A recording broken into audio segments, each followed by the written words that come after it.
Welcome to the 3 Knockdown Rule.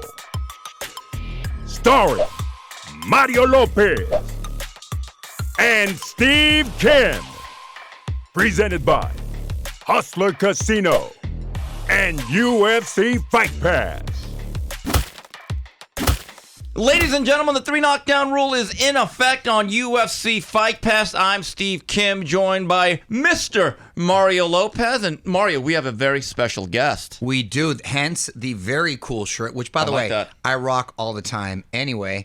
My man, Doug Fischer from Ring Magazine. Doug, thanks for joining, brother. Thanks for joining. Quick shout out, of course, to Smoking Tim Frazier and Tino on the edits. All right, a busy show with Mr. Fischer. The bout sheet for today's show, Usyk Dubois, and then Big Baby returns, and we are in studio all show with Doug Fischer, and we have Ask Mario / Doug. We want to take care of some business. We want to let you know that this fine program is brought to you by the Hustler Casino. It's our favorite LA, Los Angeles casino and home of the most popular live stream in the world related to poker. It's a Southern California staple since the year 2000. Absolutely. Also, shout out to Scout Micro LA. They offer a unique and innovative hair loss solution for men. There's options out there, guys. They've got a thing called SMP, which is a micropigmentation, state-of-the-art hair restoration service, which basically replicates the exact shape and size of hair follicles by tattooing tiny particles of pigment into the scalp, so it gives the illusion of hair, and you can see results in as little as one treatment. It can restore a hairline, create a new one, make it look thicker, add some density, camouflage a burn or skin condition. They use the highest quality of tools right there. So if you're going bald, looking for a new look this summer, hey, hit up our homies over at Scout Micro LA, and you mentioned this ad for a free consult. Yeah, if you're getting thin, he'll help fill you in. That's right. All right, let's get started. Round one. Round one, Saturday from Poland on ESPN Plus.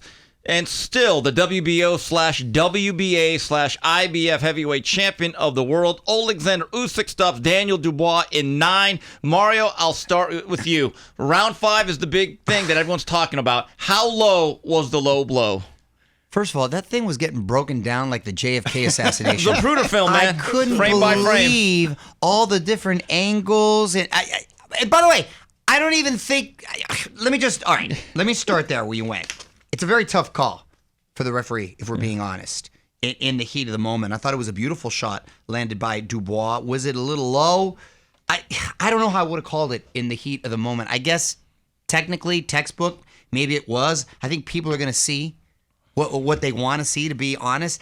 I think the ref messed up the situation in the beginning because, correct me if I'm mistaken, but did he ever tell the fighters where the belt line was? According to Joe Tessitore, that was never mapped out. Because usually when they do, they'll say, okay, any punches below here, right, will be considered low blow. I don't remember him doing that. But they normally do that when the belt is kind of high. Exactly. They'll say, hey, this belt is kind of high, so if it lands here on the belt, the upper part of the belt, I'm going to count that as a legal blow. But if you can see the fighter's navel, right, and the belt starts right underneath there, you're technically a belt line shot is a low blow. Let's set that argument aside for a second. If Daniel couldn't close after that, isn't that more damning? Yeah, seriously, isn't that more damning? No, but not when Louis Pavone is saying, hey, not yet, take your time. He had a problem. I had a problem with that. I had a problem with that as well, but nevertheless, you can hurt him to the body now. He did not, I feel, take advantage or capitalize. He couldn't. Right. He didn't have the ability. That's what I'm talking about. So, look, Usyk is a bad individual. That guy, and I mean bad in like the most complimentary sense of the world. Yeah. My guy is so fundamentally sound, slick. He was chopping him down slowly. I think after that he started to break him down, not just physically but mentally. Yes. As well. And then he ended up dropping him twice, and then of course knocking him out. And I say that in quotes because it was a jab. It was sort of an off-balance jab, but I think it was just more of the assault of his pressure and his boxing acumen. And the more I see him, I like him. Afterwards, he was kind of like talking to him as like a little brother. Yeah. I think Tampa always got a bright future. Big, strong, young kid. We talked last week how he can be dangerous, and I do not think that for a second. Oh, a lot of people are talking about he should be the heavyweight champion. Daniel, this, that. No. Pump the brakes on all that. Pump the brakes on all that. I think he's a kid with a bright future. I think ultimately the call was the right call. I agree with you, Doug, that I don't like the way the referee handled it in the heat of the moment. But Usyk ended up doing what he had to do. Yeah, I think it was the right call by the veteran official, but the way he handled it afterwards. When a fighter says, I'm ready to go, resume the bout. Right. I've never seen that. And it's a bad look. It is. It looks like the referee is favoring the house defending fighter. champion, Right. who is, in his home region. So that's a bad look, and I think that fanned the flames. Now, apart from that, Dubois is British. I think if Dubois was like from Africa or from Canada or was an American fighter even, I think there would have been less of an uproar. But British fans, God bless them, they like to drink when they watch boxing, live or on TV, and they're gonna ride for their fighters. And I love the passion. I love the passion. I do too. One thing, you're right. That's part of the uproar. It's a Brit. A Brit, Right. They saw an opportunity, like they had a glimmer of hope that this British guy was going to become a unified Ring Magazine heavyweight champion of the world, and then it was taken away from them. One thing I forgot to mention too, a lot is being said about, well, he was writhing in pain there for a long, long time. I guarantee you, he would have started that count. You would have seen my man pop up real quick. Yeah, he's got character. You would have seen him pop up real quick. You're going to take advantage of it, right? I don't think he was faking that. I think it hurt. That's a tender area. Oh yeah. Just because the punch doesn't land on the cup. Yeah, it doesn't have to be a nut shot for it to be a low blow. The upward trajectory Correct. of that shot was going to lift the cup into your nuts, right? But also like that pelvic region, like that's your bladder. Oh no, you that know what I hurts. mean? And you can get irritated. Exactly. Yeah, a couple of things. I've seen when the fighters hear the count, they all of a sudden look like they're touched by Benny Hinn. They will rise from the ashes. Exactly. Their fortitude becomes like tenfold at that point. The other thing is, you talk about the British thing, you talk about Daniel Dubois having a future. I agree with you. He's a big, strong guy. He does give me that Frank Bruno vibe.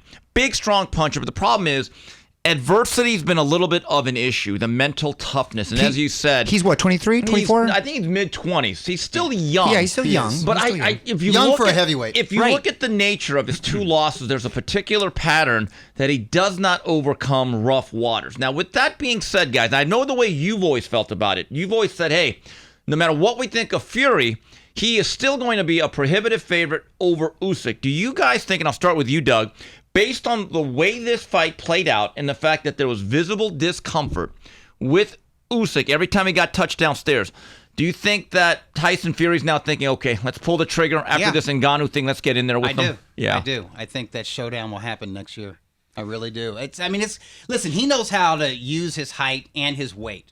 I think taking on a Kronk-trained trainer in Sugar Hill, he's learned that. He's learned how to tie up and weigh on his opponent and use that weight to weaken, especially a smaller man, a lighter man and a smaller man.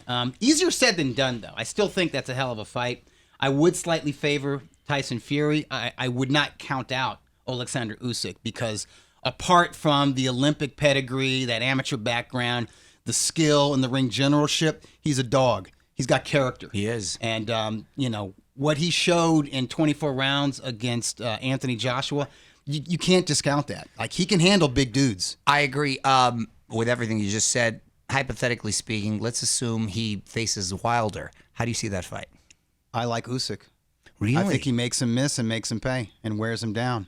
And I also question overcomes the physical disadvantages. Well, I like his activity, and then there's been a lot of talk about this Ergovic guy who I've never been that high on. The IBF mandatory. Yeah, he's a mandatory. He's going to have to fulfill that mandatory before, or if he wants to defend all of those titles against Tyson Fury and have that be for the undisputed championship, right? He doesn't want to get stripped by the IBF.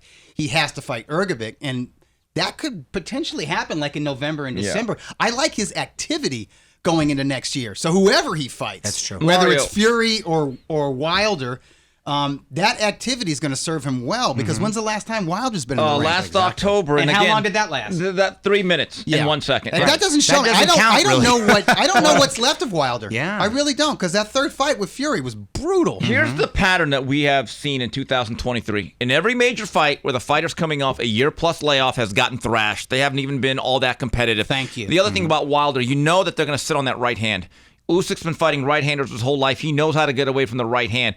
I can't think of a noted or notable left hook to the body that Wilder has ever thrown. That's a good which point. means for a tall guy, he's got to get on that front knee and bend and get over and crouch. That's not his game. And I see a lot of the stuff that he does with Malik Scott at Brickhouse Boxing. It looks great against inanimate objects. I've said this again. I'll say it one more time. You only get better by doing it against live opposition. You can look great on the Instagram videos doing all the drills, but when someone is punching back, it's a little bit different. And How many opponents has Wilder faced that were like lateral movement specialists? Those are the None. ones that give him I problems. can't think of The anybody. herky-jerky guys who feint, and I was just saying this to Kim last week, too. Those are the ones. If you're going to stand in front of him, and the way Joshua's been looking as of late, I really like Right. Wilder in that fight with Joshua. But someone with the way Fury was feinting and with that lateral movement, giving him a lot of problems, Yeah. that's a problem for him. Yeah, Real those quick, foot feints were he's driving gonna me he's crazy. gonna make him reset his feet consistently. Yes. You know? Real quick, since we're talking about hypothetical matches, somebody who was looking really good on IG the other day was Andy Ruiz, who I know there was a potential fight there for a hot second. No, he's looking fast. Whatever happened to him? Well, can I tell you what fight I'd like to see him in? The one against Daniel. Ruiz and Daniel would be a fun fight, wouldn't it? Well, yeah, Ruiz but and Daniel Dubois. Yes. Yeah, Wouldn't that be a good fight? Be a lot of we fun. just That'd be got to fireworks. get Andy off the $20 million price tag. No, but I think Little him not aggressive. being a champion, that would be a really It good would be. fight to create some momentum to fight either of the champions, I think. I agree. Right? Yeah. There was a lot of heavyweight action. All right, later on Saturday night from Tulsa, Oklahoma, from the Hard Rock Hotel and Casino, the big baby, Jared Anderson, was back in action, stopping Andrei Rudenko in 5. Mario, I think it's just what the doctor ordered. As opposed to the body attack with the Daniel Dubois, I shouldn't say as opposed to it looked like my guy was watching a lot of Chavez films because boy did he go to the body a lot in that. What I was trying to say was Daniel Dubois should have took a page out of Jared Anderson. I think would have had a lot more success perhaps against Usyk or put himself in a better position. Yeah, just what he ordered. And he was active in there. I like the way he attacked the body, which we don't see too often from heavyweights. And I think his confidence, if it's not all the way back, should be, for the most part, back. And he's right in the mix again. I love the fact they might actually bring him back in November, or maybe even the Heisman show that ESPN and Top Rank does. Doug, question. Are you concerned that at age 23 that Jared Anderson already seems to have at least mentally one foot out the door of this game? I don't like hearing that. I do wonder if that's just a generational thing. Yeah. If fighters these days are always thinking about some sort of exit, or if that is sort of spurred on by Not being able to handle pressure, not liking to deal with expectations. Oh, because of mental health and what have you? I think so. No, that's what I'm thinking. Yeah, when I hear know him what you're saying, interviewed, yes. and it seems like an honest question. It doesn't seem to be like a question that's meant to put him on the defensive. Sometimes he will sound defensive, like don't compare me to anybody else. Don't call me the next great American heavyweight. Don't call me the heir apparent. I'm just fighting. This is just a business. I'm just fighting for me and my family. And to me, he's like saying, I don't want to deal with any pressure. Yeah. Save your expectations for yourself. And from somebody of my generation, somebody who started watching boxing in the late 70s and became a hardcore fan in the 80s, I'm used to fighters saying, like, yeah, put the pressure on me. Well, not embracing it, saying, I want to be a main eventer. Yeah. And as soon as possible, and bring on the world. We're the same era and generation, Doug. And the crazy thing is that you want to do what's best for your family. You know what's best for your family? You fighting and making more money. Right. It's the only way you're going to make more money. Becoming a superstar. Exactly. Well, That's guess what the comes with irony that? in all this. Guess what comes with being a superstar? You got to fight. Lots of pressure. Exactly. You got to Exactly. learn how to deal with it. In my view, the next generation will not really be able to take over this division until Fury and Usyk and Joshua and Wilder kind of say in a couple years, okay, we're done. So guess what? By the time that it is time for Big Baby Anderson to be the guy, well, guess what? Now you're at the 27-year-old mark where you're kind of like saying, I'm out of here. Here's the thing that's alarming about what he's saying. He's only 16 fights in.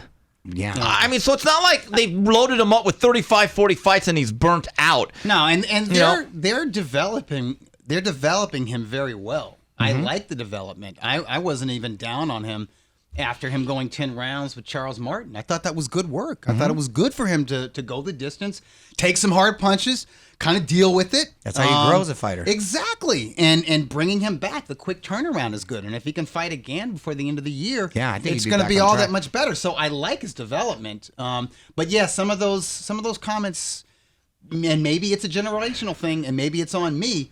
That's kind of a red flag for me. And one last note here for younger fans. ESPN put up a graphic that 1 year Mike Tyson had 15 fights developing, and then I think it was like Larry Holmes or some other guy, or Riddick Bowe had 13. Yeah. It's almost like people are saying activity matters. Anyway, when we come back on the 3 Knockdown Rule, more with Doug Fischer, the editor of Ring Magazine. We'll get to these commercial messages. Catch the streaming live right on YouTube. Welcome to the big leagues, kid. $1.2 million.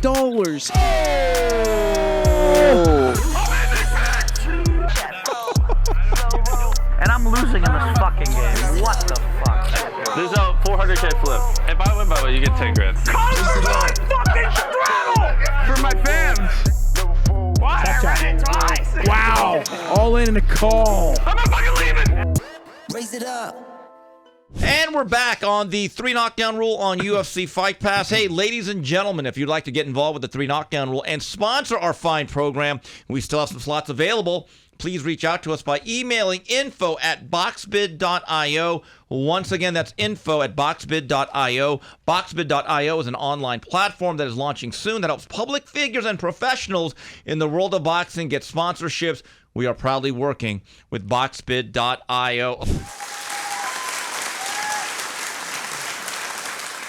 Okay, Doug, so many things that we want to talk to you about, but me and you, we talked about this. Do you think this particular summer, the defining moments were provided by two guys? Oh, absolutely. Terrence Crawford and Inoue. Yes, the monster. That's simple. Absolutely. God, that was the best week. That last week of Oh, July, what's for us? I was on cloud 9, man. Actually, I was on cloud 9 after Inoue. I was like, you know what? If Crawford Spence turns out to be a dud, I'm still happy. I was just because the disrespect that was tossed at Inoue going into that fight. You had certain people calling him arrogant. You had people saying Overrated hype. Yeah, saying he only fought one guy, Nonito Donaire, and was Donaire 40. was old. You know, saying questioning, the performance enhancing drug tests and all that. Oh, and, gosh. And the stacking controversy. Oh, he's been illegally wrapping his gloves and all that stuff. And the way Inoue handled it, I especially loved before the fight him having the Stephen Fulton's teammates in there and sitting watching him have his hands wrapped, saying, "Is this okay? Is this okay? Is this how you want me to wrap my hands?" And then going in there and outclassing a classy fighter, a versatile fighter, Undefeated. a guy who's in his prime.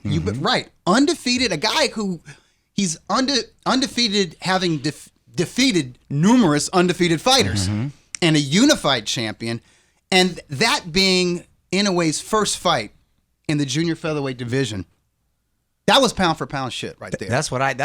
To me. Pardon my language. Am I allowed to curse? No, go ahead. Go for right. yours. You Do can't it. But no, do it. that's what it was, you know. And you know, yeah, you could say Terrence Crawford one-upped him by dominating Errol Spence in a similar fashion, and Errol Spence being rated higher than Stephen Fulton pound for pound. But I still look at Fulton as like kind of like a better all-around fighter, because Errol Spence kind of had one way to win that fight against Crawford, and which is just doing the Errol Spence, coming forward, throwing a ton of punches, and if he could take Terrence Crawford's power, just basically outworking him round by round by round and making it to the final bell.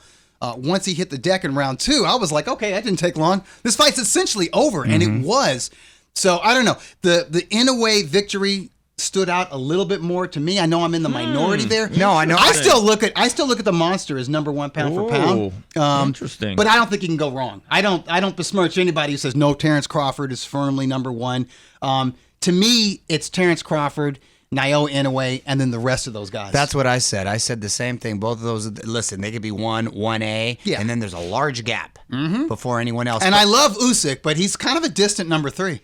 Yeah, you'd have to put Usyk at number 3, right? Especially after that, yeah. Because when it comes to pound for pound, margin of victory and style points matter. And the quality of your opposition. It does. Yeah. And so let's take a look at the Ring Magazine pound for pound top 10, the most recent edition. Number 1, Crawford. Number 2, Inoue. Number 3, Usyk. Number 4, Canelo. Number 5, Bivol. Number 6, Spence. Number 7, Haney. Number 8, Gervonta Davis. Number 9, Teofimo Lopez.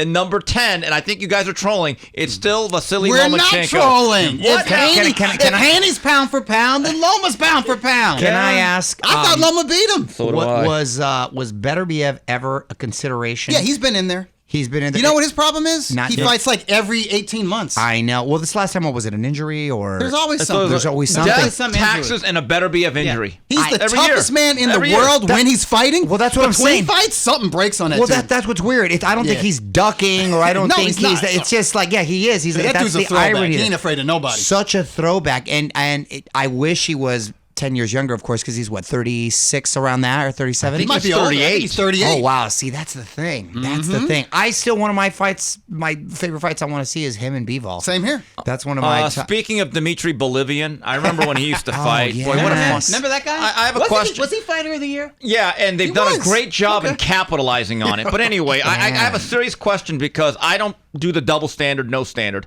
I have a standard. If Dmitry Bivol does not fight by November, what happens to his ranking? That's He gets inactivity. dropped. Yeah, Simple he gets as that. dropped. Is there any discussions going on about having a fight? They're potentially? saying October, but here's the problem. Better happen. In February, I was told May. Then in May, I was told July. Then in July, I was told September. I mean, Well, listen, what are we doing here? and I'm not trying to defend him in any way, but at the same time, obviously, the Canelo rematch was the most lucrative opportunity for him. So when they kept dangling that carrot, I can see maybe the first couple of months. But now, okay, you're not getting him. So At some point, they needed to look at the WBA's top 10 and pick somebody. You know what? You know what the mistake they made? They didn't like the offer, and I've always said this: if you have one offer, I don't want to hear low ball. That's the only ball. Exactly. Because I don't want to say, well, I didn't like the offer. I said, what are your your options? And then I said, that's your best offer. They were under the impression that boxing is fair. It's like life. It's not. And if the guy that beat you calls all the shots, guess what? If he wants to give you the exact same offer and there's nothing else on the table, you may have to swallow your pride. And that offer is still more lucrative than any other offer you would get. So This is some real mismanagement. I know certain friends of mine aren't going to be friends of mine anymore. Don't care. Do a better job for your fighter. The other thing, Errol Spence is at 6. Are you surprised he wasn't put lower? I mean, he got thrashed, Doug. Yeah, but I think if you get thrashed by somebody who is regarded as highly as Terrence Crawford, they kind of give you a break. I don't know the last. And I see it happen in the divisional rankings. Like somebody just gets completely dominated by somebody like Shakur Stevenson or Naoya Inoue, right? It's like, okay, you lost, but you lost to a generational talent. You know, we're not going to be punitive. Yeah, you're not going to gain that many demerits to losing to somebody like that. I would agree, but I would only say It's also their body of work comes into play as well. But in the manner of which he lost, it's not like, ooh, he lost a close one. He got pretty beat up. It was. He did. And guys, when's the last personally, time? I think he could be lower on that list, but I understand the reason. And I never had him. Like me and Mario for about 3 years, I've been saying there's generally a Mount Rushmore. We don't do pound for pound top 10. We just say good for you. There's a certain class, and everyone else is also receiving votes. Right. I don't remember the last time a supposed pound for pound guy got thrashed to this degree. Now I know Bivol kind of skunked Canelo. Yeah. Canelo didn't hit the deck 3 times. Right. He wasn't waved off. Now here's another question. Tank Davis. Honestly, why isn't Jermell Charlo here? I know activity is an issue, but Jermell is undisputed at 54. Yeah, and you know what? I heard Jermell call me out at the Canelo Charlo. Do these guys realize Angeles. that there's other voters? It's not my vote, and I actually voted to get Tank out of there. You hear that? Because Tank was the newest guy into the rankings, and this was right after the Haney-Lomachenko fight. We're like, okay, well, Lomachenko's ranked, and Haney beat him. It's controversial, but Haney did beat him, and Haney didn't look bad. He showed you what a talent he is, and he is the undisputed lightweight champion. So Haney was the new guy in. So who gets moved out? Because half of the committee, half of the ring ratings panel was like, no, you can't drop Lomachenko. We think Lomachenko beat the dude. And I'm like, I get that because I agree with you. I had it 7 rounds to 5 for Lomachenko. So I said, somebody's got to leave. And I thought, okay, the newest guy in who was just sitting there at number 10 was Tank Davis. I'm like, he's a young gun. He needs to fight better opposition. Well, here's the problem that I have. And I thought, but folks didn't want to do that. So they said, I think it was Anson Wainwright. He was like, you know what? It's been 13 months since Jermell Charlo's fought. Rules are rules, and everyone jumped on that, and that's how it was. Since we're in It's a democratic process. No, I understand. But So Jermell, don't call me out. Call out the entire panel. Come on, Jermell. So Terrence wants to beat you up. Jermell wants to beat Doug up. Everybody wants to beat you guys up. Yeah. No, stick it in that weight class for a second.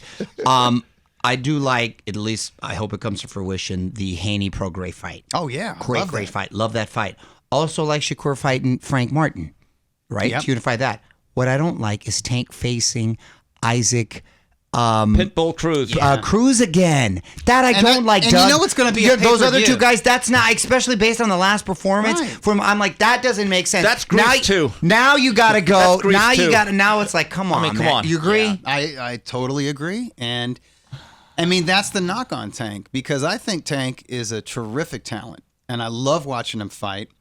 And I would argue he deserves to be pound for pound because he's somebody who can face legitimate contenders from junior lightweight to junior welterweight. And sometimes he struggles, sometimes he doesn't, but he normally ends the fight in definitive, dynamic fashion.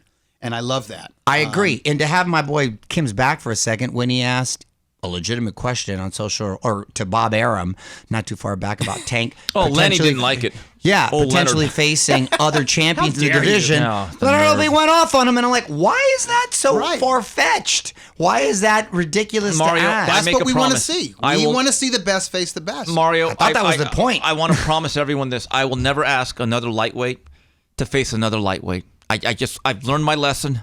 I'm like Swaggart. I have sinned. It won't happen again. No, but here's the thing. Here's what it's I so don't get. preposterous. Here's what I don't get. You don't need. I mean, Tank Davis is in his late 20s now. He has championship experience. He has mega fight experience, right? He's not gonna wilt under those bright lights, right? He's ready for anybody. Put him in there with Haney. Like, do you doubt that he can beat Haney? I mean, listen, Haney might outbox him, but Tank might knock Hank out. At I mean, 35, Haney, you know, the Tank's And durability and power, I think, Tank can take a overtakes shot. Haney. So do I. I agree. Tank I mean- is a much better boxer and ring general than people give him credit for. There's I Prince agree. Crafty. No, I agree. Really quick, since we're kind of jumping around all over the place, what is the latest that you're hearing on Teofimo Lopez? Because I had the pleasure of being at that fight ringside, what I thought was a masterful performance with was. Josh Taylor. Then he retired. Now he's out of retirement. But he's still... Oh, that lasts long. Because in the mix with those guys, they're all going to be in that weight class, and Yeah. he's still at the cream of the crop. Without what do you? Yes, sir. You raised your hand. I asked Bob when I was in Arizona. I Oh said, God, you didn't tell me what? hold on. Oh no, I don't do an impression. Look. Rich Little over here. We might do the Heisman show or Super Bowl weekend. Okay. But here's the other story Who? that they're Who? not. Yeah, talking- exactly. You didn't say who. I'm with you, but there's also that impending divorce. And my view is until What's that got to do with anything? well, the settlement. Hello. Alimony, stuff like that, child support. I mean, you need to fight to make money to be able to deal with stuff right, like but that. you also like to have an agreement of like how much of this money. Remember what Eddie Murphy said? Classic Raw. Half, you mother. Remember? so he didn't get any. I mean, so he I'm didn't. just saying. I don't think he had the All right, paper. let's assume that's figured out. Were any opponents discussed? Not really. He didn't dump the WBO belt. No, so he who's didn't. the of course mandatory not. for that? We'll see. I think Wasn't they're- that Arnold Barboza? Look, Am I wrong? the fight that- I wouldn't mind. Bad. Who would you like to see him, Doug? Arum wants I'd love Haney. to see him against Arum wants Haney. He flat out said that fight's much bigger. I I mean, mean, Haney Haney versus versus Prograis is great, but Listen. Haney versus Teofimo, that's very interesting. listen. I think you could sell that one better. Yeah. So do I. With the I agree. fathers. I Oh my agree. God, I well, forgot I about sat that, next yeah. to the father, literally sat next to Mr. Haney, Bill Haney, on that fight, and he was studying and watched that fight, and I did afterwards. I was like, oh, he looked good, huh? He's like, he gave him props. So yeah, so he was there scouting. Look, I love that fight. Yeah, for him. Mr. Haney probably feels better about his son fighting Prograis after that last performance. Yes. Against Teofimo. Because he did struggle against But Daniel. I actually think that Haney Lopez, if they take that to pay-per-view, that's a pay-per-view that they can sell better than I agree. Yeah, and by the way, for the zone, if you put Prograis and Haney, which is an excellent fight, on pay-per-view, you better be prepared for a lot of the backlash, because it is your company 4 or 5 years ago that said pay-per-view was dead, and that would be an unbelievable case of over-promising and under-delivering. Now, speaking of a fighter that's ready for everybody, and I believe is actually among the 4 or 5 best boxers in the world, but does not have their resume, and I'm a big fan of his, but I understand the situation he's in, and I hope he understands this. Shakur Stevenson is a guy that may be undefeated for the next decade. I think he's that good. Yeah, me too. And I see every week that he's going at it with somebody on social media. He doesn't understand, Doug. He does not have the leverage yet to make demands on certain guys. He doesn't. And until he Few understands... of these guys do. Right. Really, few of them do. Right, but if I was him, I would have said to Haney, oh, you're going to offer me 25%? Okay, done. Call the bluff. Call the bluff. See what happens. Not just that. There's not a lot of big picture thinking going on, because a guy like Shakur, who is incredibly confident and incredibly talented, I think he's the favorite with all the fighters we discussed around in his division. Sometimes you have to take less just to build your brand. Yeah. Then later on, go 2 steps backwards, but go ahead a mile. That's exactly it. And I wish there was a manager or someone in his ear be able to tell him that, because he's a good-looking kid. He's got a charisma. Obviously, he can fight. Like we said, he could be a star. But if you're not fighting, you're out of sight, out of mind. If you're a guy who doesn't have a world title, and there's a dude who has multiple world titles, somebody who is undisputed, and you in your heart, you know you can beat him. In your mind, it's no contest. Okay, take the fight for whatever. Exactly. Money, because then you're going to be undisputed, and you're going to make those millions in subsequent fights. That's what Zab Judah did in his rematch with Corey Spinks. He had trouble with Spinks in their first fight. He scores a knockdown, I think. Late, but he came up short. But he's like, man, I should have started faster. And he went to St. Louis. I shouldn't have tried to box this dude. I remember. I need to go out there and be a killer, right? Yeah, Nelly came out, and that entrance. That's when Nelly came out. One of the all-time great walk-ins. Then he got and then he got carried out. Yeah. This is January 2006. He had to go, he being Zab Judah, had to go into enemy territory, and St. Louis ain't friendly to foreigners, man, especially New Yorkers. And he took like nothing. He took a fraction of what Corey Spinks was being guaranteed. I think he made maybe $100,000. Can you imagine that? And Zab Judah, this guy's he was like Mike Tyson's understudy. You know what I mean? Like he was the guy with the hip hop swagger, and he did actually move the needle, and he was the heir apparent and all of that. He swallowed his pride. And he went in there because he knew he could beat him if he fought a certain way, which is what he did. He got in that ass, and he got the stoppage in like the 8th or 9th round, and now he's undisputed. Exactly. I wish Shakur would take a page out of that. This I'm old school name thrown at you, and I know it's not exactly the same, but remember Lucia Riker? Yeah, of course. One of the Lady Mike Tyson couldn't back in the get day. fights. I remember telling her, though, she did have the opportunity to fight Christy Martin, and she didn't like the deal. And I told her exactly what you said in person. I said, Lucia, it doesn't matter. Beat her. You know you can kick her ass. Go and beat her. Lucia, she was on the cover. She was on the cover of Sports Illustrated. Yes. She was fighting underneath Mike Tyson pay-per-view. Exactly. So people know her. Right. And so she never took it. She didn't take the deal. Years later, she told me, you know what, Mario?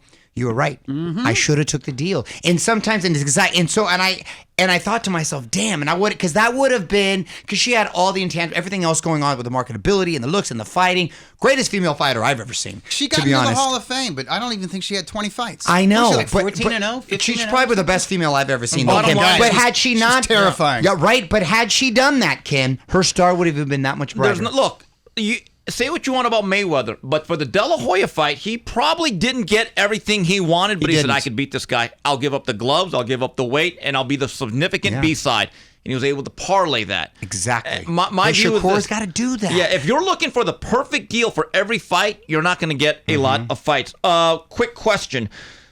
Terrence Crawford, is it clear now that he is because you're more of the historian than I am, is he now considered an all-time great? And I mean like top 25-ish in your view?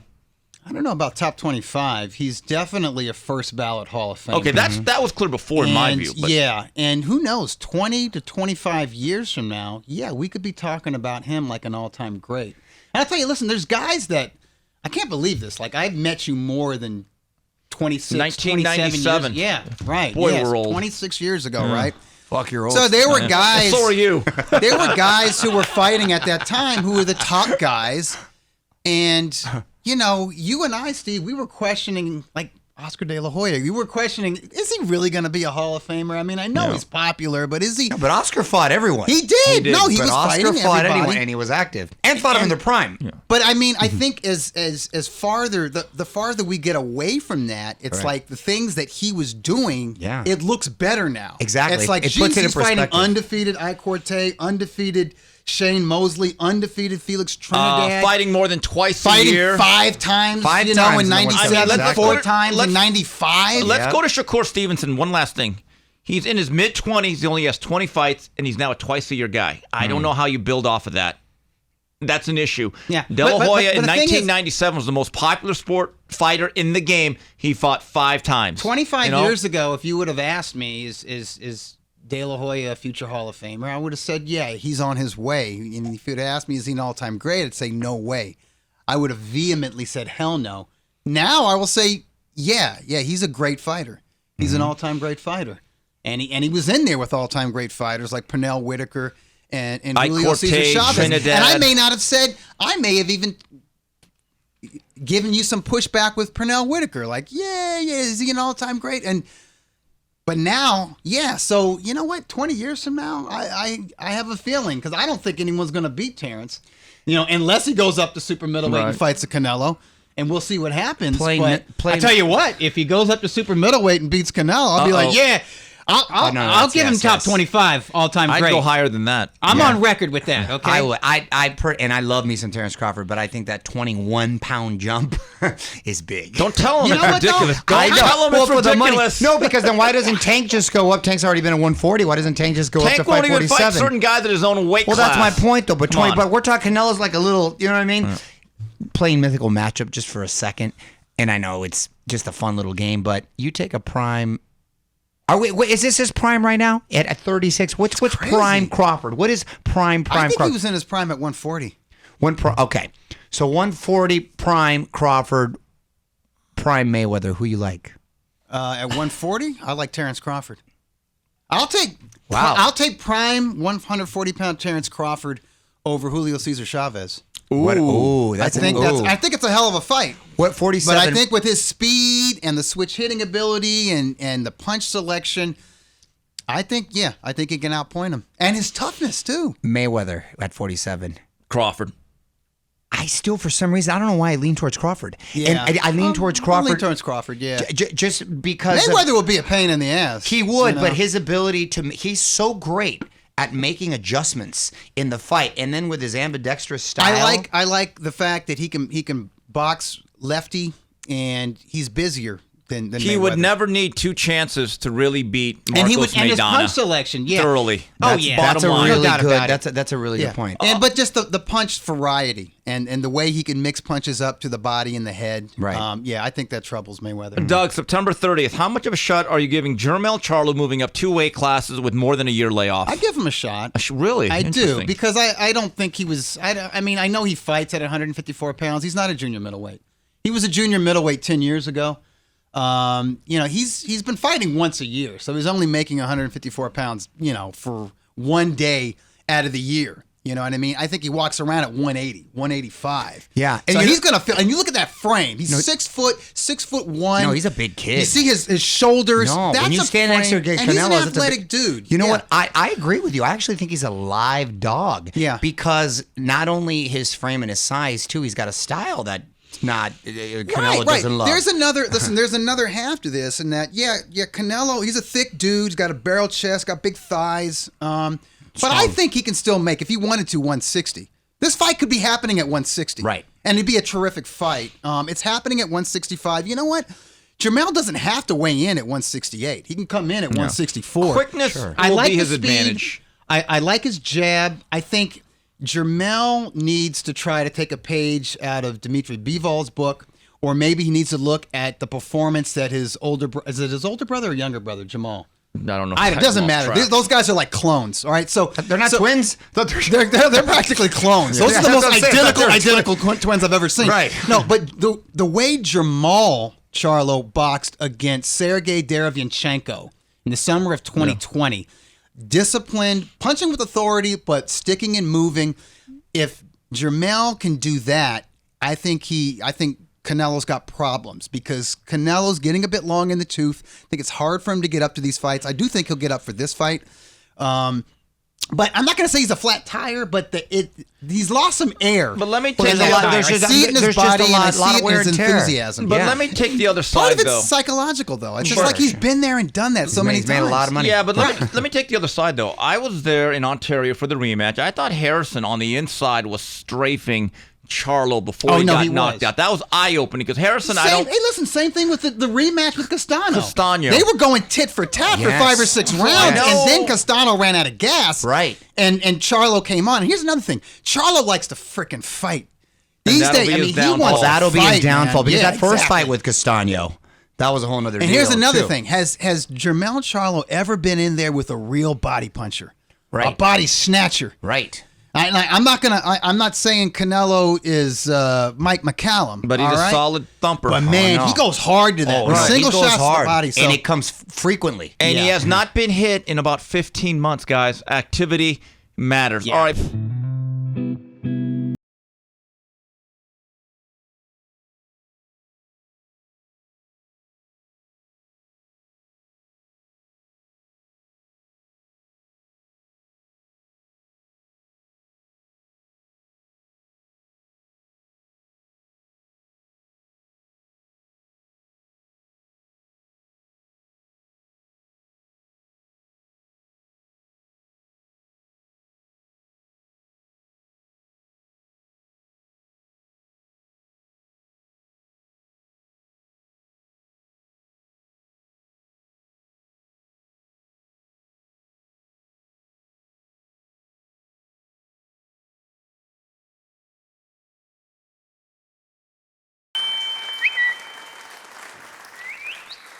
Three knockdown rule on UFC Fight Pass. Steve Kim, Mario Lopez, joined by the editor of Ring Magazine, Doug Fischer. Let's go to the Ask Mario segment of the program. Here's one from Derek Batista. Hey, Steve, Mario, and Dougie Fresh.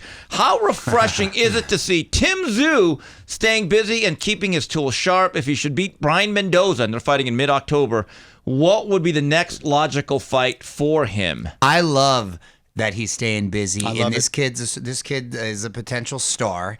And I think now with the coming off of his last performance and his confidence riding as high as it is, I think he's going to be the man, especially if Charlo doesn't remain in that division and can kind of call the shots. Really, He's the biggest draw, by the way, in I don't Australia, think- by far. That's Yeah, what I'm saying. win, He's lose, or good. draw. I don't think Jermell's going back down to 154. Right. So if he beats Mendoza, he's the solid WBO. Actually, even before the fight, Yeah. he'll be the solid WBO champion, and he'll be like the interim WBC champion or something like that. So he's the man essentially Yeah, he's the man right now. at junior middleweight. I'd love to see him fight Castano. Ooh. That's a hell of a fight. yeah. That's a guy who'll That'd be a test his fight. mettle a little bit. And that would draw well. One thing I like about Tim Tszyu, I think they made a tactical error waiting for Charlo last year after they fought Terrell Gaucher. Yeah. They realized, you know what, let's just do us. Let's just do us and get better. Good for them. smartest thing they ever did. Yep. Here's one from David. Dougie, you had a public disagreement with Devin Haney on Twitter. He was angry with you. He didn't like your rankings, seemed to disrespect the belt. And so you invited him to send the belt back to the ring I headquarters. did. I thought I did so polite. So what respectfully. was the outcome of that dispute? Tell us about the whole the thing. outcome? He didn't mail it back. Oh, man. Oh, man. No, like he snubbed us. This was going into the rematch with George Kambosos. Yes. So this is like October of last year. I think it's October 15, and he didn't bring the belt with him, and he didn't have it at the weigh-in, didn't bring it into the ring, and I wasn't happy about that. I didn't let it get to me because I think the same night there was a female doubleheader in at the O2 Arena in London. It was the Shields, Marshall, and Mayer Baumgartner doubleheader, right? And those were Ring Magazine championships. And the women brought their belts with them and, had them at all the media events. And the announcer, announced Ring Magazine championship. And so I felt a little better. It was the same day. And I think the same night, I think Deontay Wilder fought Hellenius, right? Right. Mm-hmm. And it was a pay-per-view for some reason. But it was a pay-per-view on Fox. Yes. PBC on Fox. And Brian Kinney was like the play-by-play guy. And he kept referencing the Ring rankings. So in my mind, I was like, I'm going to blast the Haneys, going into that weekend. But at the end of the night, I felt good. I'm like, you gotta focus on the positive. And, you got a Hall of Famer like Brian Kinney referencing the Ring rankings during a PBC on Fox pay-per-view broadcast, and the women in merry old England holding it down and bringing the world titles in there. And the Shields Marshall fight was really good. And I was feeling good. I'm like, you know what? I'm going to let it go. And I'm glad I did because, but Bill Haney did call you, though, trying to work it out, didn't he? He texted me. I was still salty. In November, I was still salty. He was like, hey, Doug, give me a call. Let's chop it up a little bit. And I'm like, what do we have to chop it up about? I was like, he's a hard man. I was like, Fischer. Bill, I was very disappointed. First, I said congratulations on retaining the Undisputed Championship and the Ring Magazine belt. Congratulations to you and your son. I wish you guys nothing but success, and that's the truth. But I felt slighted, and what's there to chat about? I mean, the way I am, like, going back to grade school, if I said hi to somebody in the halls and they don't say hi back, and then a week later they like invite me to their birthday party or an overnight, I'm not going. Well, Doug, was there you snubbed me, bro. You snubbed me, man. I respect that. You snubbed me in public. You can't do that unless you apologize in public. Hey, Doug, you know what you should have done? You should have texted him back the address for a self-addressed stamp envelope. Like, hey, you put the belt there, we're good. We'll pay for the postage. Here's one from John Doe Cruz. Hey, Steve, Doug, and Mario, if you could be in the crowd for any boxing match of all time, what would it be? Travis Taylor. Yeah, that terrible stoppage. That's terrible crazy. stoppage. It's ridiculous. That energy must have been insane. Can you imagine? At the Hilton. If you were Mexican, you were like faint, right? That's crazy. And feeling like you were catching the spirit. If I could catch, you're crying. If I could go to any fights in one historical year, it would be that year. Because then a few months later, or was it earlier? Before Tyson Douglas in Tokyo. So that would be, Could you imagine being there for that? Oh, wow. For me, that would have been a hell of a year that year. For me, it would be Ali Frazier won or Hearns Leonard won 1981, September 16th. Yeah. First big fight I remember as a kid. Yeah, 10 years apart. So you're going to 15-round fights. Yeah, I would go farther back into time. I would want to be ringside for a Sugar Ray Robinson title fight. Ooh. In New York City. Like in that era. Championship fight. So like when he's middleweight champion, something like when he had to regain the championship against the British dude, Randy Turpin. Mm-hmm. Yeah, and that was at Madison Square Garden, right? Mm-hmm. So he's cut and Turpin's giving him trouble again. He's got to dig deep and get that knockout. And part of the reason is I think Sugar Ray Robinson's the greatest fighter of all time, but also being over Sugar Ray Leonard. Really? Yes, and I love Sugar Ray Leonard's my boyhood idol. He's my favorite fighter of all time. I love Sugar Ray Leonard. In my lifetime. I fought more brothers. No, he did. He fought more athletic brothers. No. Emmanuel Stewart once said that, but I will say this. Here's the argument for Ray Robinson, though.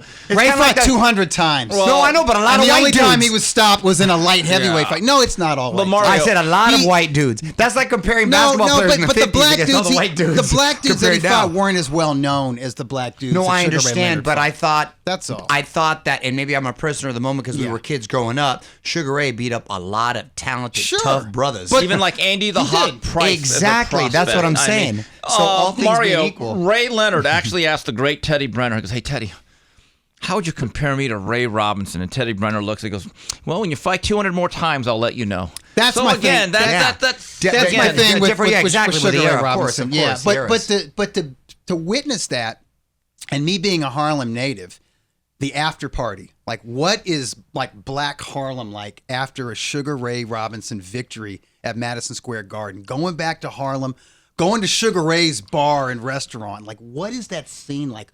Who's there? Is everyone partying? And then the champ himself, he's stitched up and he's joining you and drinks all around. Yeah. I can't imagine. That's like a Joe Louis Schmeling moment, too. Oh, my God. When yeah. you Most talk about uniting the important country. historical fight, I think, in U.S. Exactly. history. Yes, Here's sir. one from Aaron Sam.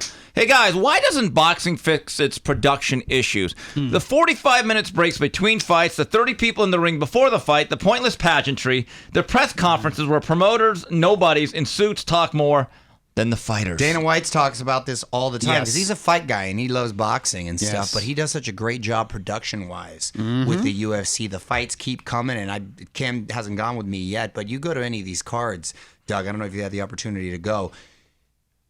It's packed since for the first fight on the for the first card. prelims. For the prelims, it's packed, and they're there through the whole And you time. ain't waiting half an hour between fights. So that dude and it's gets all knocked- good matchups, too. Great matchup. That dude gets knocked out. Somebody else already Well, walking we in timed it. as they're taking him out. Mario and I were watching a pay-per-view show last year, and I said, Mario, let's do an experiment. Every time a UFC fight ends, it's card during the summer, and we said, we're going to time this. The average time from the time that the fight ends and then the guys get out of the ring, it was about 12 to 15 minutes. Boxing, they bloviate for a half hour. I'm like, I get it. Someone didn't have their father. I get it. You're doing some stuff here. You're doing this pre-fight feature that we've seen Thing three is, that times. shoulder, Get the that show shoulder moving. programming is fine during the week, during Correct. the build-up. On fight night, it's about the fights. Right. And Is it's it- not about the commentators either. We don't need 8 or 9 commentators Right. per show. We really don't. Shout out to our good buddy, Tom Loeffler. Okay, he's a boxing promoter. I like on me this some platform, Tom. on the UFC Fight Pass platform. The way he structures his shows, Yeah. it's like Keeps a him moving. UFC card. You don't wait, not a lot of wait time between Congrats bouts. to Callum Walsh, too. this And last speaking of which, right, Clay Stevenson, great fan of ours. Hey, Doug, who are the top 5 under-the-radar prospects in boxing currently? Is Tito Mercado one of them? He Yes. says, in his opinion. Now, he is. needs to find a promoter because Yeah, he's kinda unsigned. doing that vagabond thing. But Callum Walsh, you called this fight this past weekend. Callum Walsh is signed. He's with Tom Loeffler's 360 Promotions, and I'm going to name 4 guys who are on that show on Saturday in order of their appearance on that card. 115-pounder, I think he's 4-0 right now. Chucky Barrera, Daniel Chucky Barrera. That dude, Great name. He boxes. Chucky Barrera. He was a Chocolatito understudy. He was sparring hundreds of rounds with Chocolatito before he turned pro, and he was like a top amateur standout. That dude has the form of a dude who's 5 years older and has 20 more fights. Like, he looked like a Nacho Beristain trained fighter This on season. Saturday night. Yeah. Freddie Roach has an Armenian welterweight named Gor Yuritsian. He's 16-0 right now. Excellent technician, lots of power. Tom's got a guy named Umar Jambekov, who's from Austria. He's like a 9-time Austria national champion. His father was a Russian amateur standout. He's only like 5-0, 6-0, but he's ready to step up to like 8. And he's at 8-round level right now. He's ready to step up to the 10-round level. He is a light heavyweight, southpaw, a little bit of Michael Nunn in him. Good feet, great jab. And then the fine Irish lad, Callum Walsh, he's 8-0. And he's fighting guys that were going quality rounds with Regis Prograis, guys like Carson Jones, who had over 60 fights. He's big for 154, Yeah. too. Yeah, he's tall, he's rangy, he's slender, he's got fast hands, he's got some bounce in his step. He's a real versatile southpaw. But the dude, what I like about him is his attitude. You know how we're talking about Jared Anderson doesn't want pressure?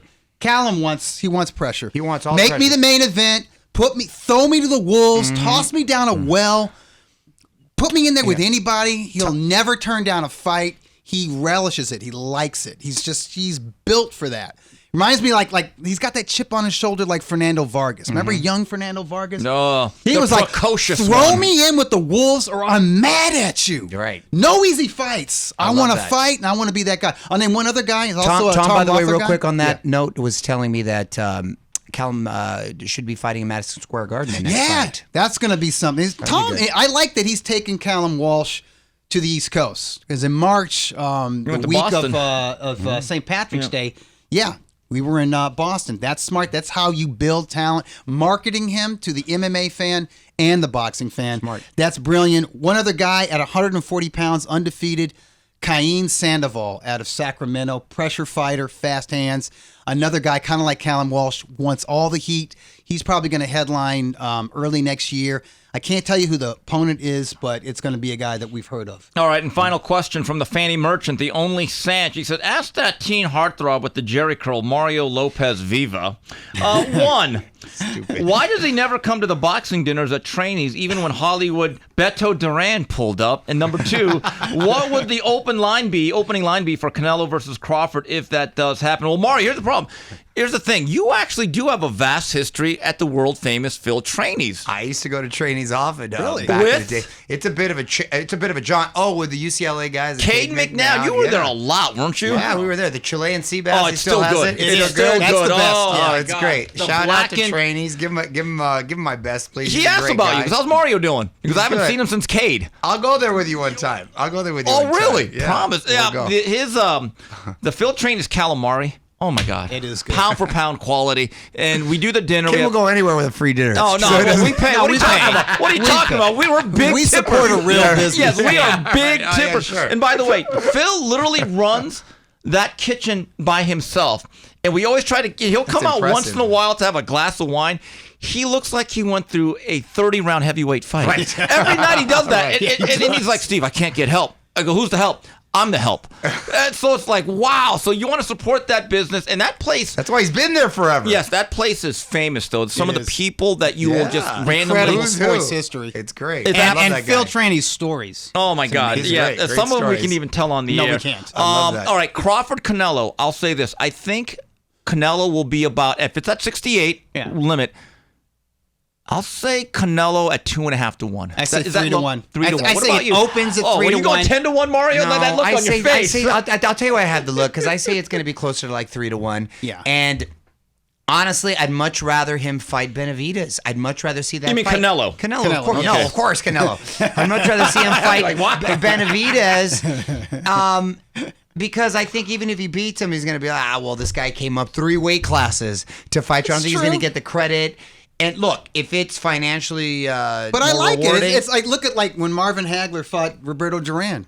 It was still a huge fight. By the way, very close fight. It too. was Very close. And by the way, I could see it playing out like that. After 12 rounds, maybe Durant you know was what? winning that fight. You're, I know, no, right? you're right. But would you But rather? that was the kind of talent that former lightweight champion had. You're exactly right. Okay, fair enough. With that said, would you still rather see that fight than a Canelo Benavidez next? No, I want Canelo Benavidez. So do I. That's wanna my point. I want to No, see a big, that's my- strong guy put it on him. That's my point. I want to I'd see ra- him pinned against That's what the I'm ropes saying. and have So- to fight off the ropes like a madman. That's what I'd rather see. That I'd rather see Terrence and. Let me see. Not I'd rather the see. rematch. I'd rather no, but I'd Not rather the see rematch Tank come with up this Spence. 2 weight because they were Terrence. Nah, Tank. Matt, I'd rather see that I'm than I with would the you. other one. Or I don't know who. But there's not as far as stars there. Can Who's I say Zoo or- this? Can I say this? If that fight were to happen, if Crawford were to step up to super middleweight and take on Canelo Alvarez, I think it would open up, 3 to 1, or maybe the official odds 4 to 1, right? I think a month out from that fight, it would be down to like 2 to 1. Yeah. And I think if you did a media poll, it'd be like 40% pick Whoa, and that Doug. many? I Really? think so. I Well, think Crawford has that much. I think the media in boxing revere Crawford that much. They're that impressed with him. They Well, would let's say, see you what know happens. what? Let's see what You how- can do it. September Let's see- 30th. Let's see Yes, what happens let's see there. how Canelo looks against Charlo this next. 'cause That'll then tell us a lot. it might get very interesting because but- then maybe Canelo won't want a part of Benavidez too, That's depending right. if he's. And guys, so we'll see. there's no interest at any weight class. Spence Crawford too, right? No, Immediately, no. There's no reason. I There's think no- it's there's no dangerous. reason. Yeah. It is. By the way, if they do it, okay, I think they should do it at middleweight.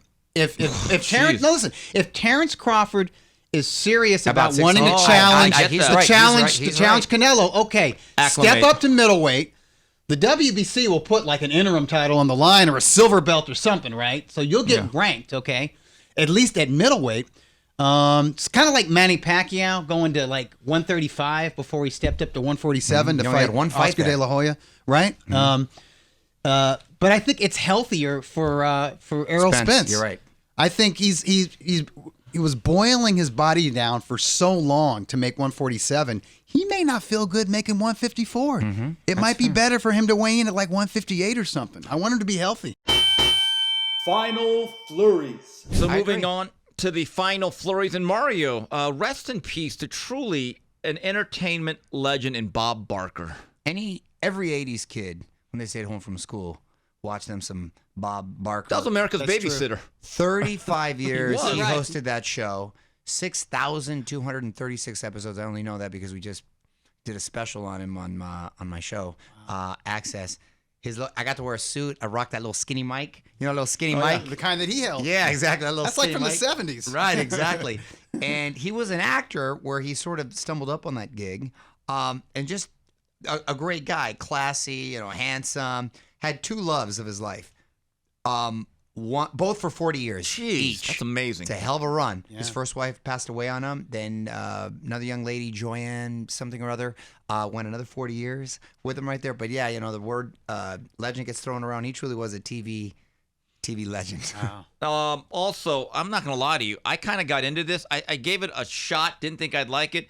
But the Johnny Depp versus Amber Heard documentary on Netflix. Was it good? Was it good? I actually watched all 3 episodes. I binged it. And What was compelling about it? it's because I'm not one of those people that got into it. I saw stuff on Twitter and the stuff Mario would talk about on his radio show. I didn't get it. But I Well, no, you've got these movie stars, right? I know who they are. stating their case. Right, sort of. Was it the airing of Dirty Laundry? Yes, Is that what yes, folks were dude. There was salivating there at? was Okay. fecal matter involved. Yeah, that's true. Once you start throwing, you woke up next to fecal matter. You're like, wait, what? Right, and Everybody you're starts paying dropping attention deuces real on the quick. pillowcase. Yeah, then you start like, whoa, this shit is wild. Literally. and then Amber Heard is just a sociopath. Yeah. There's Hey, dude, how funny was Johnny Depp? Like, my guy has remained in his Jack Sparrow character. Yeah. Since kind of like Al Pacino has remained in that character. Yeah. What character where he's blind? Sent Sent a woman. Sent a woman. Yeah. My guy has remained in that He's become character that. since that role. Johnny Depp has remained as Jack Sparrow in that like it. role. what the OJ trial was in the 90s to just like murder cases, this was to domestic violence and divorce cases. Because I didn't realize it literally spawned off successful YouTube channels. That YouTube channels that were getting like maybe 50 views for a video, they would cover this every day because there was a live camera. These people now are getting six-figure view counts. And so now they're making money. So they're thinking, scary. let's keep this gravy train running. It became an industry. Shout out to my girl, Camille Vasquez. She did a who- hell of a job. She defended Johnny Depp, and she essentially said something on the lines like, this is why we can't have blanket statements like believe all women. Because guess what? Women lie too. Just like all other people. Like all human beings.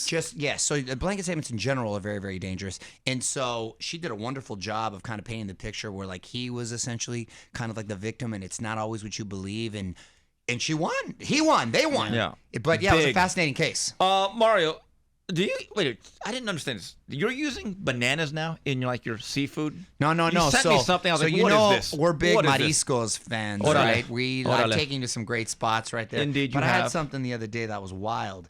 In my agua chile, like the shrimp cocktails right there, they put bananas in there. And like a lot of bananas, like sliced bananas like you do in your cereal. Yeah. Right? And it was and I didn't love it. I was like, I thought I might be interested You because got your potassium, though. you did get the potassium. But a lot of people, I just posted the pic on one of my stories, and so many people hit me up like, was it good? Was it good? I'm here to say it was not very good. It was not very good. It doesn't sound good. I didn't hate it, but I didn't love it. I'll tell you what was. Does it look aesthetic? Does it look almost like a dessert? I'll show you. It kind of No, does. it's saying but that. I don't It want show you. shrimp swimming around my bananas. Yeah. I'll be Right. on I maybe didn't my want the raisin brand. Watch, where is Not it? this though. Yeah, Not I'm a So banana this, in the this is cereal it. guy. They put a lot of bananas in there. See? Oh, that doesn't look appetizing. See, well, because I'll tell you. Yeah. No. I love bananas. I love agua chile. I didn't like them together. I'll tell you what fruit I did like in there that I've had in the agua chiles before. Mangoes. Ooh, the Okay. mangoes That are makes good. sense. Yeah, Those were yeah, good. that Those are makes because the salty, sweet, spicy. Yes, You the put a spicy. little tajin on top. I love the tajin. Tajin, fool. Tajin, yes. whatever. Tajin, yes. I'm a crouching tiger. Come That's the way on. I put You're it. Mexican. Get out of here. Pronunciation. Steve Very Mexican. good. But yeah, no on the bananas, yes on the mangos.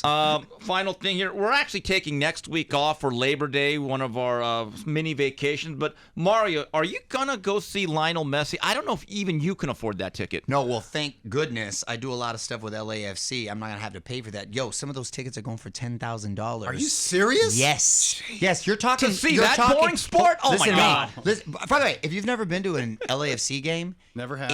Let me tell you something. It's the closest you'll ever get to like that feeling of like a European football game with Inter Milan versus Real Madrid or something. It's a lot of fun. And they got this section called 3252. These crazy ass Mexicans, they yell through literally the whole thing. Everyone gets there a lot early because the thing I love about these soccer games, they're quick. They're like under 2 hours, boom. All right. And then there's That's no timeouts. good. But it's I a like big that. party. It goes fast and furious. It's a big party. It's at the bank. I still call it the bank. BMO. They changed the name, didn't they? BMO. Oh, now I It's got a BMO question, now. Mario. How many games have you been to? I've been to a lot. Okay, Because- have you even seen 5 goals yet? Yes, I have.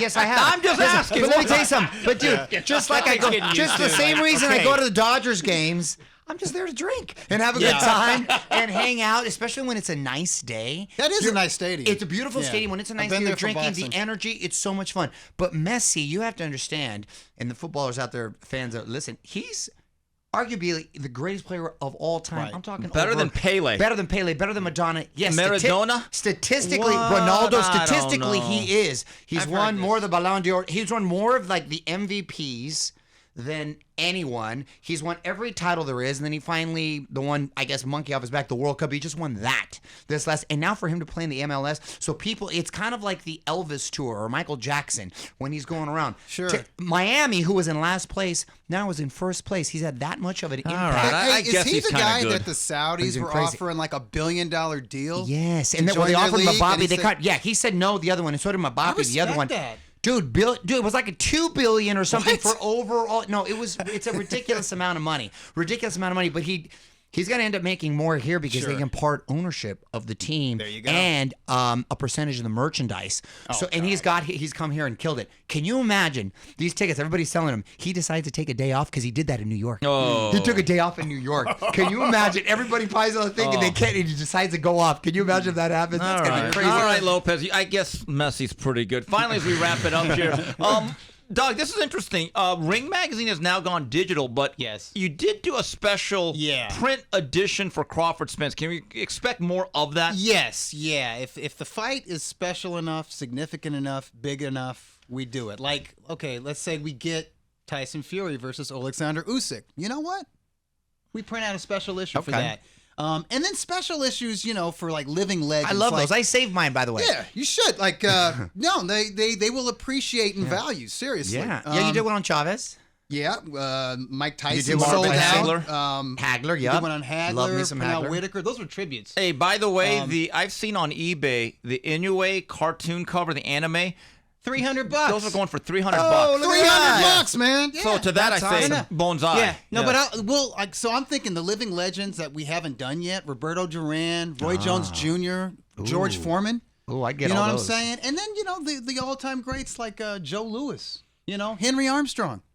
love it.